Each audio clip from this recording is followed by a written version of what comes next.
La petite sirène et le grand tournoi des royaumes marins. Dans les profondeurs scintillantes d'Atlantica, l'excitation était à son comble. Un messager royal, sur son hippocampe lumineux, naviguait à travers la place de la cité sous-marine, annonçant un événement sans pareil.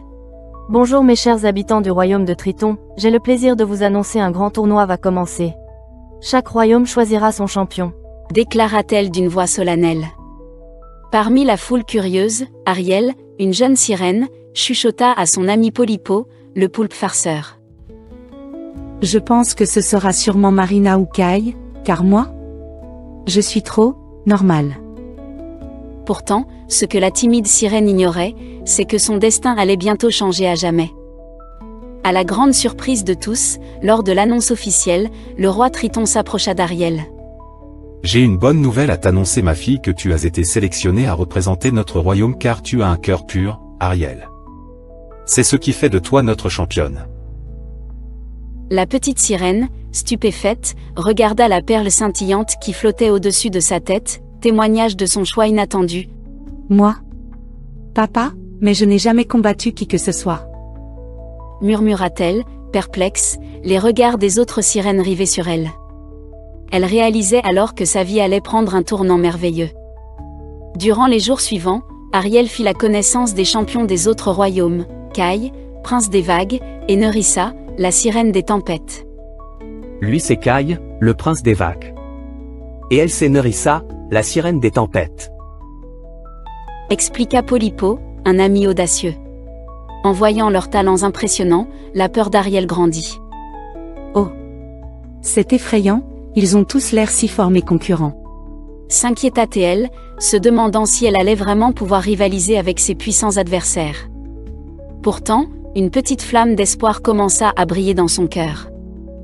Le début du tournoi approchait, et la première épreuve fut annoncée, une course à travers les courants enchantés. Attention les participants, à vos nageoires. Soyez prêts, partez. Cria l'annonceur.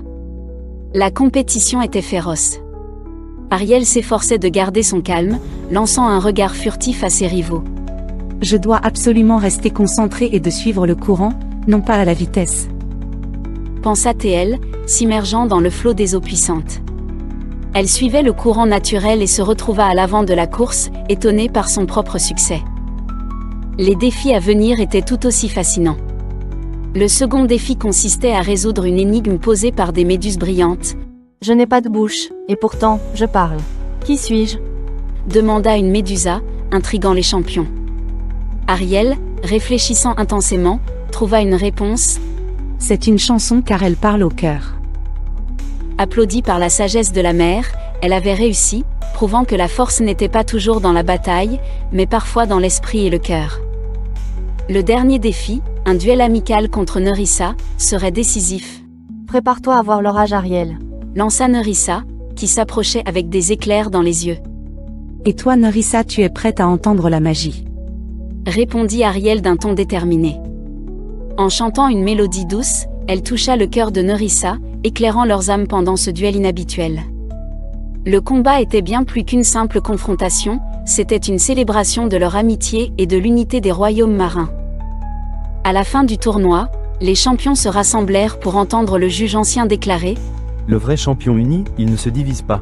Aujourd'hui, je déclare que vous avez tous gagné. Ariel, souriante, ajouta.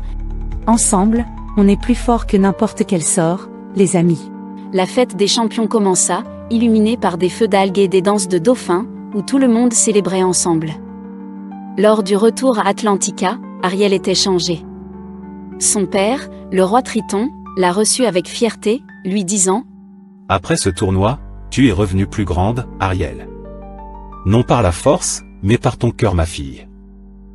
Ariel, regardant à l'horizon, répondit avec sagesse. L'aventure ne fait que commencer mes amis.